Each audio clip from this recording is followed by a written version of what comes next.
Hey guys, so I'm here and I just got my injection plastic folding chair. So all it is just two sweet folding chairs here.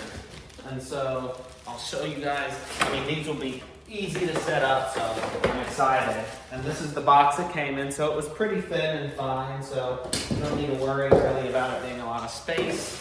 And so here you go. You just open it up like that, and then boom, there we go. It's all set. I mean, these are super easy to set up, so I could just take this other one out, set this one up too.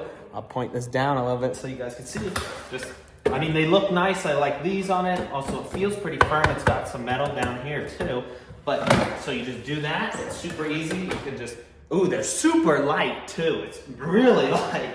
I mean, it's super light, so you can just open it up, sit on it. Ooh. And it feels good. I mean, it's definitely not moving anywhere. And they look pretty nice. So, if I just want to put them into here, it looks nice. And they look like, normal, good white chairs. So I like it, and I would definitely give these a thumbs up.